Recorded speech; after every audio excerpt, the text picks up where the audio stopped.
سيد الأشراف الأنبياء والمرسلين وعلى آله وصحبه أجمعين أما بعد فقد قال الله سبحانه وتعالى في كلامه المجيد والفرقانه الحميد أعوذ بالله من الشيطان الرجيم بسم الله الرحمن الرحيم ولتكن منكم أمة يدعون إلى الخير ويأمرون بالمعروف وينهون عن المنكر وأولئك هم المفلحون صدق الله العظيم। সর্বপ্রথম সেই মহান রবের দরবারে শুকরিয়া আদায় করি যে মহান রব আপনাকে আমাকে বড় ভালোবেসে আজকের এই পবিত্র জুমার দিনে জুমার নামাজ আদায় করার উদ্দেশ্যে জুমার পূর্ব মুহূর্তে মসজিদে সমবেত করে আমলে নিয়েতে কিছু কথা বলার এবং শোনার তৌফিক যে রব দান করে রবের দরবারে শুকরিয়া আদায় করে সবাই বলে আলহামদুলিল্লাহ। দুরূদ সালাম পাঠ করি মানবতার মুক্তির দিশারি সাইয়্যিদুল মুরসালিন আশরাফুল আম্বিয়া খাতামুন নবীন মুরদুলাল মানবতার বন্ধু বিশ্বনবী মুহাম্মদ রাসূলুল্লাহ সাল্লাল্লাহু আলাইহি ওয়াসাল্লাম। আমি আপনাদের সামনে মহাগ্রন্থ আল কুরআনুল কারীম থেকে 3 নম্বর সূরা আল ইমরান থেকে একটি আয়াতে মুকদ্দাস তিলাওয়াত করেছি, আয়াত নম্বর 104। এরই আলোকে সংক্ষিপ্ত পরিসরে কিছু কথা বলি ইনশাআল্লাহ। আমা তৌফিক ইল্লা বিল্লাহ আলাইহি তাওয়াক্কালতু ওয়া ইলাইহি উনীব। আমার আলোচনার বিষয় হলো দাওয়াতের গুরুত্ব এবং উদ্দেশ্য। আমরা আমাদের নৈতিক যে দায়িত্ব সেই দায়িত্বগুলো আমরা পরিপূর্ণভাবে পালন করি কিনা এটি বিষয়, যেটা এটা ইমানের সঙ্গে ইমানের সঙ্গে সম্পৃক্ত রয়েছে। এই জন্য তা আল্লাহ রাব্বুল আলামিন কালাম পাকের ভিতরে বলছেন, তোমাদের ভিতরে এমন একটা দল থাকবে, উম্মত মানে এমন একটা দল থাকবে, ইয়াদউনা এটা মুজারের সিগা, এখন ডাকতেছে, অদূর ভবিষ্যতে ডাকবে, প্রেজেন্ট ফিউচার বর্তমান ভবিষ্যৎ দুটো অর্থ দেয়। ইলাল খায়র কল্যাণের দিকে ডাকবে, ইয়ামুরুনা বিল মারুফ আর সৎ কাজের আদেশ করবে, ওয়া ইয়ানহাউনা আনিল মুনকার আর অসৎ কাজের নিষেধ করবে, উলাইকা হুমুল মুফলিহুন। আর আল্লাহ রাব্বুল আলামিন বলছে এরাই হলো সফলকাম, এরাই হলো কল্যাণকামী মানুষ, এরাই হলো জান্নাতি মানুষ, এরাই হলো পরপরে একমাত্র নাজাতপ্রাপ্ত মানুষ। আমরা নাজাতপ্রাপ্ত হতে চাই না? চাই কি না? আল্লাহ কবুল করেন, সকলে বলেন আমিন। আল্লাহ রাব্বুল আলামিন আমাদের জিন্দেগির গুনাহ খাতা মাফ করে আমাদেরকে তার জান্নাতুল ফেরদাউসের মেহমান হিসেবে কবুল করে নিক, সকলে বলেন আমিন। সাথে সাথে আমাদের ভিতর থেকে আমাদের যে আব্বাজান আম্মাজান চলে গেছে এবং যারা জীবিত আছে সকলেকেই জান্নাতের মেহমান হিসেবে কবুল করে নিক, সকলে বলেন আমিন। সম্মানিত উপস্থিতি, তাহলে আমাদের যদি কল্যাণকামী মানুষ আমরা হতে চাই, যদি আমরা পরপরে নাজাত প্রাপ্ত মানুষ আমরা হতে চাই, তাহলে আমাদের কর্ম এখানে আল্লাহ রাব্বুল আলামিন দিয়েছেন 2 দফা কর্মসূচি পালন করতে হবে। এক দফা কর্মসূচি হলো সৎ কাজে আদেশ করতে হবে, ওয়ায়ামুরুনা বিল মারুফ ওয়া ইয়ানহাউনা আনিল মুনকার, আর দ্বিতীয় দফা হলো অসৎ কাজের নিষেধ করা। এই দুটো কাজ করতে হবে। এই দুটো কাজ করার জন্যই আপনার আমার জীবনকে উৎসর্গ করতে হবে। এই দুটো কাজের জন্য, দুটো কাজকে সামনে নিয়ে আপনার সকল কর্ম সম্পাদন করতে হবে। যদি আমরা করতে পারি তবেই আমরা নাজাত প্রাপ্ত লোক হব, অন্যথায় কিন্তু সম্ভব না। যদি এই দুটো কাজ আমরা না করি, আমার নামাজ, আমার রোজা, আমার হজ, আমার যাকাত কি কাজে আসবে কিনা প্রশ্ন আছে কিনা? আল্লাহ রাব্বুল আলামিন বলছেন, ইন্নাস সালাতা তানহা আনিল ফাহশাই ওয়াল মুনকার। আল্লাহ বলছেন নিশ্চয় আমার নামাজ যে পড়ে এই নামাজ থেকে খারাপ কাজ থেকে ফিরাই রাখে। তাহলে তো আমি অসৎ কাজে নিষেধ করি না, সৎ কাজের আদেশ করি না, তাহলে তো অসৎ থেকে আমাকে ফিরাতে পারতিস না, পারতেছে? অসৎ থেকে ফিরাতে পারতিস না, তাহলে আমার নামাজই ধরছে না, ঠিক কিনা? আল্লাহর কথা কি মিথ্যা? আল্লাহ বলছে নামাজ যে পড়বে সে চার দোকানে বসে বিশ্বকাপ টুর্নামেন্ট ফুটবল খেলা থেকে আনন্দ উল্লাস করে বাজি মারবে না, তারপর নামাজ থেকে খারাপ কাজ ফিরাই রাখবে। যদি নামাজের মতো হয়। এই জন্য আল্লাহ নবী বলছেন, সল্লু কামা রাআইতুমুনি ইউসাল্লি, তোমরা ওইভাবে নামাজ পড়ো যেভাবে আমি নবী মুহাম্মদ সাল্লাল্লাহু আলাইহি ওয়াসাল্লাম আমাকে নামাজ পড়তে দেখো। আমি নবী মুহাম্মদ সাল্লাল্লাহু আলাইহি ওয়াসাল্লাম যখন নামাজে দাঁড়াতাম আমার পা ফুলে যেত। আয়েশা সিদ্দিকা রাদিয়াল্লাহু তাআলা আনহা থেকে হাদিস রওয়ায়াত, নবী সাল্লাল্লাহু আলাইহি ওয়াসাল্লাম যখন নামাজে দাঁড়াতেন ওনার এমন লম্বা কিরাত পড়তেন, এমন লম্বা সময় দাঁড়াতেন যে ওনার পা ফুলে যেত। রুকুতে যে একই অবস্থা, সিজদায় যে একই অবস্থা। আর আমাদের তো মোটামুটি ইমাম সাহেব যদি 5 বারে যায় 7 বার তসবিহ পড়ে, হ্যাঁ হুজুর আমার 3 বার বহু আগে হয়ে গেছে, আপনি এত দেরি করতেছেন কেন? আমাদের অবস্থা হয়ে গেছে। তাই আমরা নবী সাল্লাল্লাহু আলাইহি সাল্লাম থেকে নামাজের শিক্ষা নিতে পারি না, যার কারণে এই বাংলার জমিন টেকনাফ থেকে দিলে সুন্দরবন, বান্দরবন, মুসলিম শুধু দেশ আমরা বলি, নামাজের লোকের অভাব নাই। মসজিদের শহর বলা হয় ঢাকাকে, মসজিদ কেন্দ্রিক বাংলাদেশ, যে বাংলাদেশের এমন কোনো গ্রাম নাই যে গ্রামে 2-5টা মসজিদ নাই, ঠিক কি না? 2-5টা মসজিদ প্রত্যেক গ্রামে আছে। তো এই মসজিদ শহর বাংলাদেশে আজকের জুমার সময়ে বহু লোক নামাজ পড়তেছে, কিন্তু সেই দেশে ইসলামী হুকুমত কায়েম হয় না। তখন আমরা নামাজ থেকে শিক্ষা নিতে পারি নাই। নামাজের মতো হচ্ছে না। নামাজ আমাকে বামপন্থী রাজনীতি, অর্থনীতি, সুদভিত্তিক অর্থনীতি এর থেকে ফিরাতে পারতেছ না। তাই কারণ নামাজের মতো হচ্ছে না। এই জন্য আমাদেরকে দাওয়াতি কাজ করতে হবে। আল্লাহ রাব্বুল আলামিন বলছে সূরা হামিম সিজদার ভিতরে 33 নম্বর আয়াতে ভিতরে বলছে, আমার হাসানু কাওলাম মিম্মান দাআ ইলাল্লাহি ওয়া আমিলা সালিহান ওয়া ক্বালা ইন্নানি মিনাল মুসলিমিন। আল্লাহ বলছেন তোমাদের থেকে উত্তম কথা, ভালো কথার কার হতে পারে? ওমান হাসানু কাওলাম মিম্মান দাআ ইলাল্লাহ, যে আল্লাহর দিকে ডাকে। কার দিকে? আল্লাহর দিকে ডাকে। বামপন্থী রাজনীতি বাদ দিয়ে ইসলামী অর্থনীতির দিকে ডাকে। গায়রুল্লাহর আইন বাদ দিয়ে আল্লাহর আইনের দিকে ডাকে। ব্রিটিশ আইন বাদ দিয়ে কোরআনের আইনের দিকে ডাকে। এর থেকে ভালো কথার কার হতে পারে? ওমান হাসানু কাওলাম মিম্মান দাআ ইলাল্লাহি ওয়া আমিলা সালিহান ওয়া ক্বালা ইন্নানি মিনাল মুসলিমিন। আর সে এইগুলো বলে আর নেক আমল করে, আমিলা সালিহান নেক আমল করে, আর বলে ওয়াকালা, সে বলে ইন্নানি মিনাল মুসলিমিন, নিশ্চয় আমি একজন আত্মসমর্পণকারী মানুষ। কি বললাম? আত্মসমর্পণকারী মানুষ। আমরা মনে করেছি যে আমরা মুসলমানের ঘরে জন্মগ্রহণ করি তাই মুসলমান, এরা বলি কি না? বলি না? নামাজ না পড়লে কি হবে? হুজুর ইমান কনে গেছে? ইমান তো আছে। নামাজ না পড়লে ইমান ঠিক আছে তো, আমরা এরকম কথা বলি কি না? বলি। তো এখানে আল্লাহ রাব্বুল আলামিন মুসলমান হওয়ার কথা বলছে, মানে মুসলিম মানে কি? আত্মসমর্পণকারী হওয়ার কথা বলেছে। সে বলে আমি নিজে একজন সমর্পণকারী। আত্মসমর্পণ মানে কি? মানে নিজ সমর্পণ মানে সঁপে দেওয়া, নিজেকে আল্লাহর আইনের কাছে, রাসূলের আনুগত্যের কাছে, রাসূলের বিধানের কাছে সঁপে দেওয়া। বলেছেন কি? আল্লাহ বলেছেন দিতে। আল্লাহ রাব্বুল আলামিন বলছেন কালামে পাকের ভিতরে, যে পৃথিবীর মানুষেরা যদি তোমরা আমি আল্লাহ আমাকে ভালোবাসতে চাও, কুল ইন কুনতুম তুহিব্বুনাল্লাহ ফাত্তাবিউনি ইউহিব্বুকুমুল্লাহ ওয়া ইয়াগফির লাকুম যুনুবাকুম আল্লাহু গফুরুর রহিম। তাহলে নবী মুহাম্মদ সাল্লাল্লাহু আলাইহি ওয়াসাল্লামের ইত্তেবা করো। কার ইত্তেবা? নবী মুহাম্মদ সাল্লাল্লাহু আলাইহি ওয়াসাল্লামের ইত্তেবা। আল্লাহ রাব্বুল আলামিন কালামে পাকের ভিতরে অন্যত্র বলেছেন সূরা আহজাবের 21 নম্বর আয়াতে। এটা বললাম সূরা আল ইমরান 31 নম্বর আয়াত, আর আল্লাহ রাব্বুল আলামিন সূরা আহজাবের 21 নম্বর আয়াতের ভিতরে বলছেন, লাকাদ কানা লাকুম ফি রাসূলিল্লাহি উসওয়াতুন হাসানাহ লিমান কানা ইয়ারজুল্লাহ ওয়াল ইয়াউমাল আখির ওয়া যাকারাল্লাহ কাসীরা। আল্লাহ বলেন ও পৃথিবীর মানুষরা, তোমাদের জন্য একমাত্র উসওয়া হিসাবে, অনুকরণীয়, পালনীয় হিসাবে একজন ব্যক্তির আদর্শ রেখেছে, সেই ব্যক্তি হলো নবী মুহাম্মদ সাল্লাল্লাহু আলাইহি সাল্লাম। ওনার আদর্শ মানতে হবে, এটা মানা আপনার আমার জন্য কি ফরজ। তো সেই নবীর আদর্শ বাস্তবায়নের জন্য আপনাকে আমাকে কাজ করতে হবে। আল্লাহ রাব্বুল আলামিন সূরা নাহলের 125 নম্বর আয়াতের ভিতরে বলছেন, উদউ ইলা সাবিল রাব্বিকা ওয়াল হিকমাতি ওয়াল মাউইজাতিল হাসানাতু ওয়া জাদিলহুম বিল্লাতি হিয়া আহসান ইন্না রাব্বাকা বিমান দাল্লান সাবিলিহি ওয়া হুয়া আলামু বিল মুহতাদিন। আল্লাহ এখানে বলছেন যে তোমরা মানুষকে হিকমত সহকারে তোমার রবের দিকে ডাকো। কার দিকে? রবের দিকে ডাকো। প্রতিপালকের পথে আহ্বান করো, সুন্দর উপদেশ দ্বারা, ভালো কথা বলে আহ্বান করো। কিন্তু আমাদের এখন অবস্থা হয়েছে কি, যে যদি চার দোকানে বসে আর ফেসবুকে তো মুফতির অভাব নেই, এই মস্তা শুরু করে দিয়ে আমরা চার দোকানে বসে হুজুর এ করলো কেন, ও করলো কেন, হুজুরের মোটরসাইকেলে মহিলা উঠেস কেন, হুজুরের ঘাড়ে হাত দিয়ে গুগরাইল চাতাল জামে মসজিদ খতিব সাহেবের ঘাড়ে হাত দিয়ে এক মহিলা যাচ্ছিল বোরকা পরো, ওই মহিলার পরো কে জয় পড়ে। আমরা বিশ্লেষণ করি না যে ওই মহিলাটাকে হুজুরের বড় মেয়ে কিনা, ওই মহিলাটা হুজুরের স্ত্রী কিনা, ওই মহিলাটা হুজুরের মা কিনা, ওই মহিলাটা হুজুরের বোন কিনা, ওই মহিলাটা হুজুরের ফুফু কিনা, ওই মহিলাটা হুজুরের খালা কিনা। আমরা এটা বিশ্লেষণ করি না করেই মোটামুটি ফেসবুক স্ট্যাটাস হয়ে যায়। পিতৃহীন পিতার অবৈধ সন্তানেরা, কি বললাম? পিতৃহীন পিতার অবৈধ সন্তান। আল্লাহ রাব্বুল আলামিন কালাম পাকের ভিতরে বলছেন সূরা কলামের ভিতরে, ওতুল্লিম বাদা যালিকা জানিম, ওলির সম্পর্কে বলছেন ওলি হলো জারজ সন্তান। ওলিদের যে কাজ ছিল এদেরও কাজ তাই। এরা বিশ্লেষণ না করেই কথা বলে, বিশ্লেষণ না করেই মন্তব্য করে। এই মন্তব্য যারা করে এরা হলো পিতৃহীন পিতার অবৈধ সন্তান। বুঝছেন কথা? যদি বলেন আব্বা তো ছিল তাই পিতৃহীন পিতার বললেন কেন, অবৈধ সন্তান বলতেছেন কেন?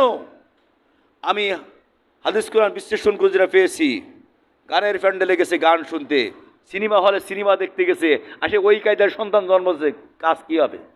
কাজ কি ভালো হওয়ার কথা? সন্তান কি ভালো হওয়ার কথা? ও সন্তান কি আব্দুল কাদের জিলানী হবে? কোনো অবস্থায় হবে না, সম্ভব না। এই জন্য আপনাকে আমাকে ফিরে আসতে হবে। ধারণা করে কথা বলাটা পাপ। একটা জিনিস আপনি শুনছেন, শোনার পরে ওই জিনিসটা আপনি বিশ্লেষণ করুন যে আসলে সঠিক কিনা, আসলে সঠিক কিনা, তারপরে আপনি না মন্তব্য করবেন। শুনলেন আর বলে দিলেন, হয়ে গেল? আদৌ সম্ভব না, আদৌ সম্ভব না। এই জন্য আপনাকে আমাকে ফিরে আসতে হবে। আল্লাহ রাব্বুল আলামিন বলছেন সূরা আযবের 45 নম্বর আয়াতে, ইয়া আইয়ুহান নাবিয়্যু ইন্না আরসালনাকা শাহীদাও ওয়া মুবাশশিরাও ওয়া নাযীরা। আল্লাহ বলছেন, হে নবী সাল্লাল্লাহু আলাইহি ওয়াসাল্লাম, আপনাকে পাঠিয়েছে তিনটি মিশন দিয়ে। এক নম্বর হলো আপনি সাক্ষী, তামাম পৃথিবীর মানুষের জন্য আপনি সাক্ষী। কি বললাম? শাহীদাও, আপনি সাক্ষী। এরপরে বলছেন যে মুবাশশিরা, আপনি হলো সুসংবাদদাতা। এরপরে বলছেন ওরা নাজিরা, আর আপনি হলেন সতর্ককারী। আপনি জান্নাতের সুসংবাদ দেবেন, জাহান্নাম থেকে সতর্ক করবেন। আর আপনাকে সাক্ষী হিসেবে, আপনাকে মডেল হিসেবে তারা গ্রহণ করবে। বোঝেন কথা? এই নবী মুহাম্মদ সাল্লাল্লাহু আলাইহি ওয়াসাল্লামকে যদি মডেল হিসেবে আমরা গ্রহণ না করতে পারি, তবে কিন্তু পরপরে মুক্তি পাওয়া যাবে না, পরপরে মুক্তি পাওয়া যাবে না।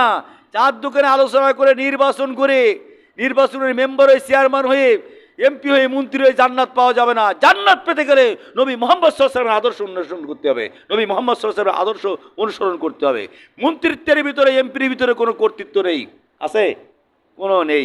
মেম্বারের ভিতরে কোনো লাভ নেই। লাভ হলো একমাত্র তাকওয়ার ভিতরে। ইন্না আকরামাকুম ইনদাল্লাহি আতকাকুম। কে বলছেন? বলছেন আল্লাহ বলছেন যে আমার কাছে সব থেকে সম্মানিত ওই ব্যক্তি যে হলো তাকওয়াবান। যে কি? তাকওয়াবান। ইন্না আকরামাকুম, সব থেকে সম্মানিত ওই ব্যক্তি আমার কাছে যে তাকওয়াবান, যে ক্ষুধাভীতি অর্জন করেছে, ওইটা আমার কাছে সম্মানিত। আমাদের ক্ষুধাভীতি অর্জন করতে হবে, তাকওয়া অর্জন করতে হবে। এইটা বুঝছেন? যে একজনের বিরুদ্ধে একটা কথা শুনলাম, শুনেই আমি হইচই শুরু করে দিলাম, আমাকে বিষয়টা জানতে হবে। আর ওর পিছনে আবার সাইদা কিছু লোক থাকে। এই সাইদা লোক সম্পর্কে আমি পেয়েছি ইয়াজিদের দরবারে, ইয়াজিদ ইবনে মুয়াবিয়া, ওনার খিলাফতের সময় 50 হিজরিতে, উনি তো 61 হিজরিতে মৃত্যুবরণ করে। মৃত্যুবরণের আগে মুয়াবিয়া রাদিয়াল্লাহু তাআলা আনহু ওনার ছেলে ইয়াজিদকে 10 বছর আগে ওনাকে খলিফা ঘোষণা করলো। খলিফা ঘোষণা করার পরে সাইডে কিছু তেলবাজ লোক ছিল, তারা বলছিল যে আপনি যা করে ঠিক করেছে, আপনার কথা হুজুর ঠিক, হুজুর ঠিক, হুজুর ঠিক, জি হুজুর, ইয়েস স্যার, এই বলে বিশ্লেষণ করানো যায় নেতা কী করতে সঠিক কিনা। নেতা জিরা করলে ইয়েস স্যার, নেতা চুরি করলে ইয়েস স্যার, না, এই আদর্শ নিয়ে চলা যাবে না। আমার বিবেক আল্লাহ রাব্বুল আলামিন দিচ্ছে, ঠিক কিনা? বিবেক দেয়নি? বিবেক দিচ্ছে। এই জন্য আপনাকে লক্ষ্য করতে হবে। আল্লাহ রাব্বুল আলামিন বলছেন যে আপনাকে আমাকে ফিরে আসতে হবে সঠিক পথে।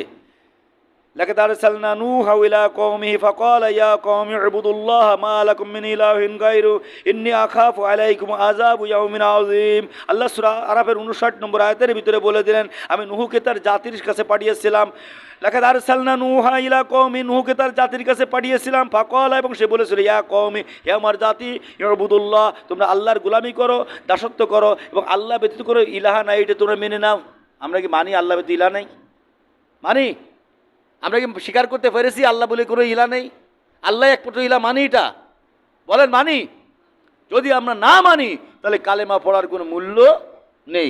কালেমার ভিতরে যে দুটি অংশ আছে, প্রথম হলো লা ইলাহা ইল্লাল্লাহ, লা ইলাহা ইল্লাল্লাহ, আল্লাহ ব্যতীত কোনো ইলাহ নেই, আইন দাতা নেই। তাহলে আমরা কালেমাই পড়লাম আল্লাহ ব্যতীত কোনো ইলাহ নেই, কিন্তু আল্লাহ ব্যতীত কোনো ইলাহ নেই কোথায় বললাম? কালেমাই বললাম। কালেমাই পড়ে আমি আস্তিক হলাম, আমি ইমানদার বলে দাবি করলাম, কিন্তু রাষ্ট্র পরিচালনার ক্ষেত্রে যে আইনদাতা মানি, আল্লাহকে তো আর আইনদাতা মানিনি। তখন মানি কাকে? ব্রিটিশকে। তখন আমার ব্রিটিশ নয় ভালো লাগে। তখন কালেমাই পড়লাম লা ইলাহা ইল্লাল্লাহ, আল্লাহ ব্যতীত কোনো মাবুদ নেই, কিন্তু তখন রাষ্ট্র পরিচালনা করি, তখন আমরা বলি যে তখন আমরা আর থাকে না, তখন আমার আইনদাতা হয়ে যায় ব্রিটিশ আইন নিয়ে আমি সন্তুষ্ট থাকি। তো ব্রিটিশ আইন নিয়ে যদি সন্তুষ্ট থাকি, কালেমা পড়ার পরে যদি সেই কথা অস্বীকার করা হয়, অনেক ক্ষেত্রে বিবাহ বন্ধনে তালাক হয় না? তালাকের নাম শুনছেন আপনারা? তালাক হয় কিনা? অর্থাৎ বিবাহের সময় যে অঙ্গীকার ছিল, ওই অঙ্গীকার অস্বীকার করার কারণে তালাক হয়ে যায় কিনা? তালাক হয় না? তালাক হয় যে শর্ত থাকে, স্ত্রী কোর্ট তালাক করে, আবার স্বামীও তালাক দেয়, পরিমাণে হচ্ছে না, সুসম্পর্ক থাকতেছে না, এরকম তালাকের ঘটনা অনেক ঘটে। তা প্রথমে তো কবুল পড়ছিল, কি প্রথমে কবুল পড়ছিল, শর্ত ভঙ্গ করার কারণে, স্বামী স্ত্রীর পরিমাণা না থাকার কারণে, বা স্বামী স্ত্রীর উপর অত্যাচার করার কারণে, বা স্ত্রী স্বামীর কথা না শোনার কারণে তালাক হয়ে যাচ্ছে।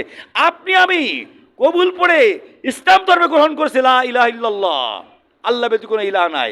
এখন বাস্তব জীবনে আসি আমার আর বনি বানা আসছে না, ও আর মানতেছি না, আল্লাহর আইন ছাড়া কারো আইন মানি না, ওখানে বলছি বলে পরে এসে আল্লাহর আইন বাদ দিয়ে সকল আইন মানি, শুধুমাত্র আল্লাহর আইনটাই মানি না। তা সংসার যেমন টেকে না, ইমানের সংসার কি টেকবে বলে মনে হয়? ইমানের সংসার কি ঠিকই আছে বলে মনে হয়? না, ইমানের সংসার টিকে থাকবে না।